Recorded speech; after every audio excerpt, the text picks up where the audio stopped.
silk, the Kora silk, the type of silk that was sort of exchanged, or the kind of um, uh, that is from Asia, and just what is it, Shiva? No, ma'am. I just want to ask, like, whether you took the entire chapter or just the first No, few no, no, pages. no, just 2 pages, because it was the beginning day, and they were all the more quiet. So I sort of stopped with the initial part. So Okay. about it, it's basically a travelogue, a part of the travelogue of Nick Middleton, and he talks about, and the initial thing about the Silk Road, the basic trade route where trading of silk and spices, Asian and now what you call with Europe and Africa and so on, how it began out, the Silk Road.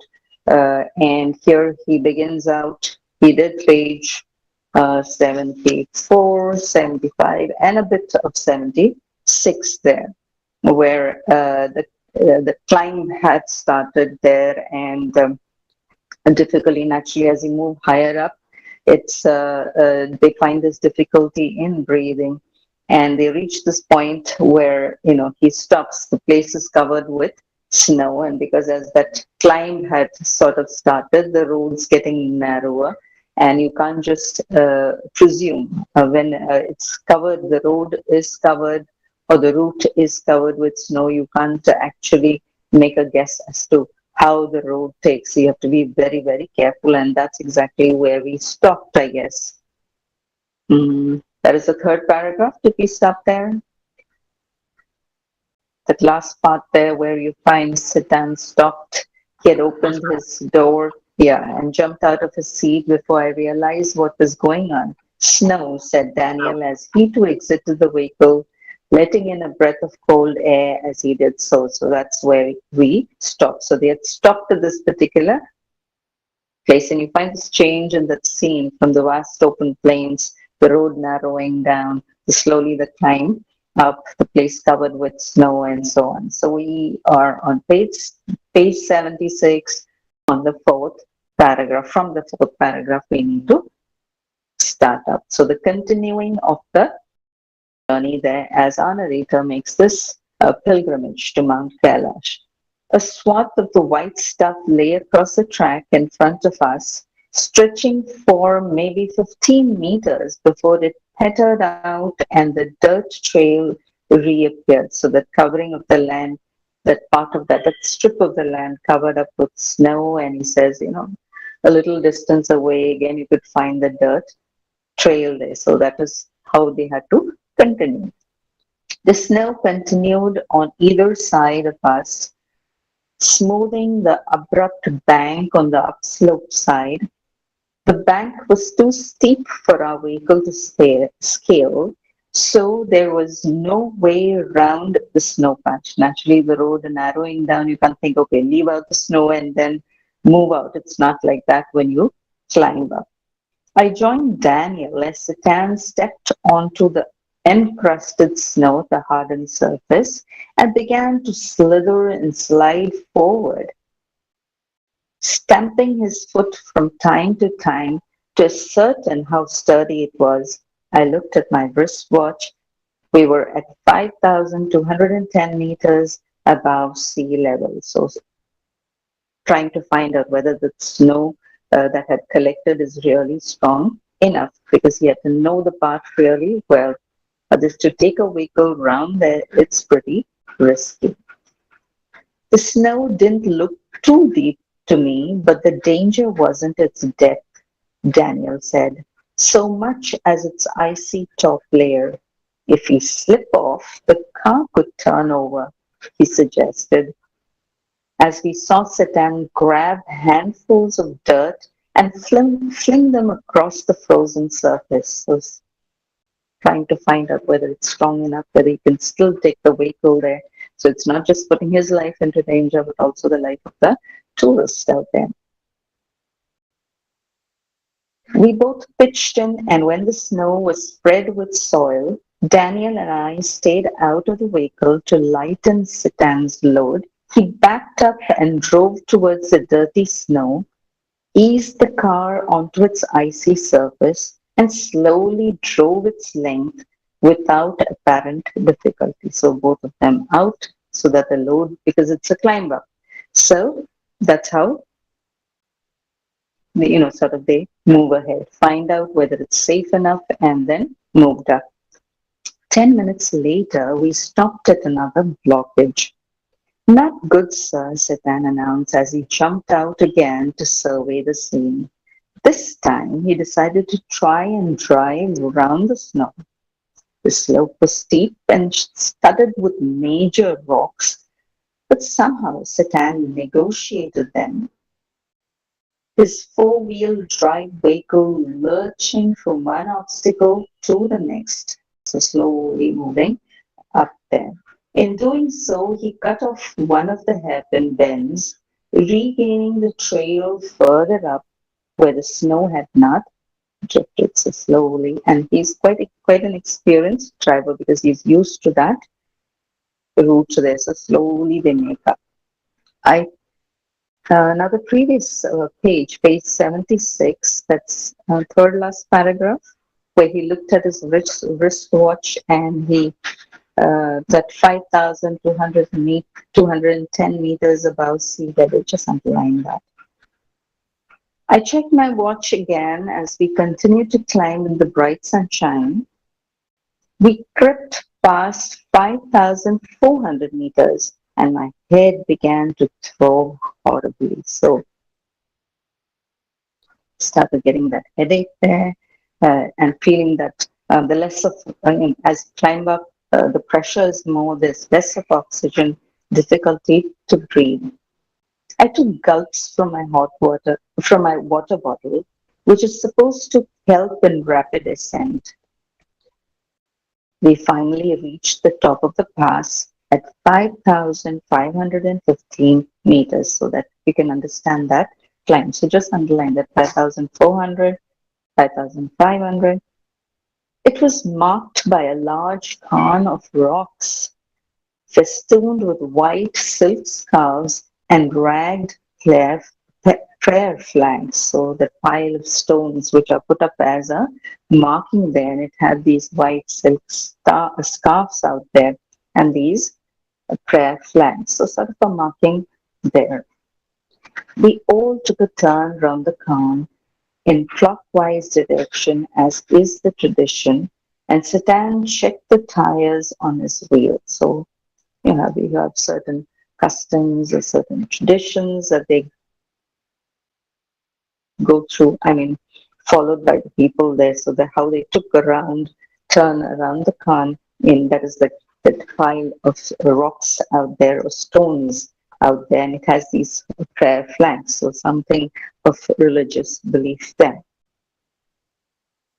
He stopped at the petrol tank and partially unscrewed the top, which emitted a loud hiss. The lower atmospheric pressure was allowing the fuel to expand. It sounded dangerous to me. Maybe, sir, Sitan laughed. But no smoking. So there, as they're climbing up, so a few changes that they notice and they have to be careful about. My headache soon cleared as we careered down the other side of the pass, so as they descended. So he felt a little less of a strain there, the headache sort of cleared. It was 2 o'clock by the time we stopped for lunch. We ate hot noodles inside a long canvas tent, part of a work camp erected beside a dry salt lake. So here is this tent where they, sort of make a stopover, have their lunch. The plateau is pockmarked with salt flats and brackish lakes, vestiges of the Tethys Ocean, which bordered Tibet before the great continental collision that lifted it skyward. So a little bit of the salt lakes and this salt flats, that is the thatched roof, which are covered with snow, and they have these brackish, the salt water lakes out there. So a little bit of salt collecting is happening there. This one was a hive of activity, so lots of activity going on there in this particular area there. So the plateau, a little flat area, and you have little here and there. That's why pockmarked, it's sort of disfigured with salt flats. Uh, this one was a hive of activity, men with pickaxes and shovels trudging back and forth in their long sheepskin coats and salt encrusted boots. So from this water lake, the collecting of salt. All wore sunglasses against the glare as a steady stream of blue trucks emerged from the blindingly white lake laden with piles of salt. By late afternoon, you won't hear them. They're probably last period of the day, and these guys are all quiet, even if the first period is the same thing. First period, they're too sleepy. Again, last period, it's the same. They're too tired. So you won't hear any noise there. Okay. By late afternoon, we reached the small town of Hor, so underline. So we started out from Ravu, we reached Hor, back on the main east-west highway that followed the old trade route from Lhasa to Kashmir. So just underline there, where is this Hor? Main east-west highway, which followed the old trade route from Lhasa to Kashmir.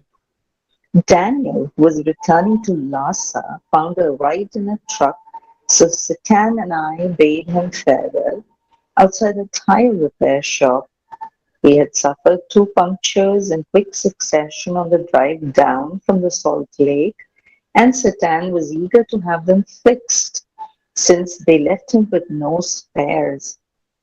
Besides, the second tire he had changed had been replaced by one that was as smooth as my bald head. So here is the narrator making that comparison out there. So now it's only the two of them. Who's left there? Who's left there? Our Everyone. narrator and yes, Nick Middleton and Satan left. Daniel is going back. He manages to get a ride in a truck. He's going to back to Lhasa.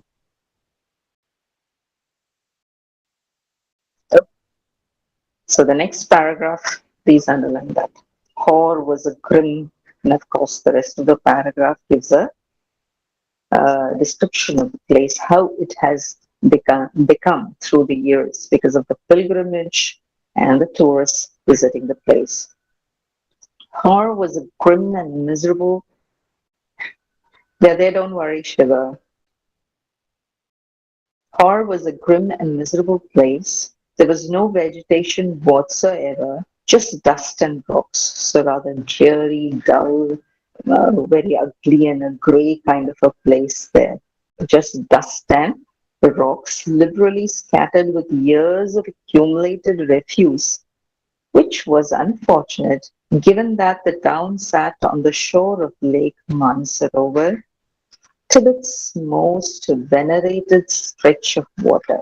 So he says Hor is a rather grim and dull place, really miserable because all that you find is dust and rocks, and of course, what he says through the years, the accumulated unwanted stuff, the refuse, the dirt or leftovers of uh, all the pilgrimage. And he says it's rather unfortunate because this town sits on the shore of this lake Mansarovar, which is considered to be very holy, very respected uh, as far as these people are concerned. Now we get to know more about it there. Ancient Hindu and Buddhist cosmology pinpoints Mansarovar as the source of four great Indian rivers, the Indus, the Ganges, the Satluj, and the Brahmaputra, according to old, that is the ancient history. You get to know that Mansarovar, this is a source of four great Indian rivers. So a little bit of history comes in there. Actually, only the Sutlej flows from the lake, but the headwaters of the others all rise nearby on the flanks of Mount Kailash, so the sides of Mount Kailash. We were within striding distance of the great mountain, and I was eager to forge ahead. So they're almost close to you know, the mountain. Mount Kailash is really close. Of course, there's a climb up there. So as he's reaching that destination, is that eagerness or the curiosity or the interest to move ahead. So he says, I was eager to forge ahead, but I had to wait. So that earlier paragraph talking about this place for the condition of Lake Mansarovar and that history connected to Lake Mansarovar and how it is respected and how holy it is considered, sacred it is considered to be. But we had to wait. Sitan told me to go and drink some tea in Hore's only cafe, which, like all the other buildings in the town, was constructed from badly painted concrete and had three broken windows. The good view of the lake through one of them helped to compensate for the drought. So broken windows, so you have this air coming in. But he says that good view of the lake from one of the windows, that was the plus point.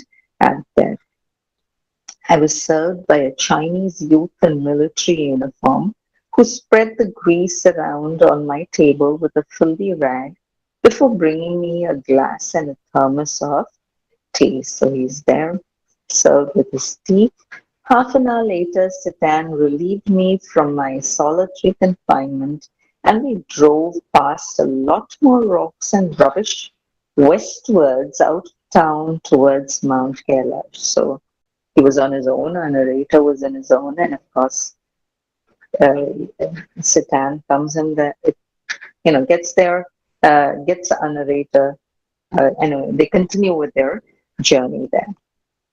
And he says, my experience in horror came as a stark contrast to accounts I'd read of earlier travelers.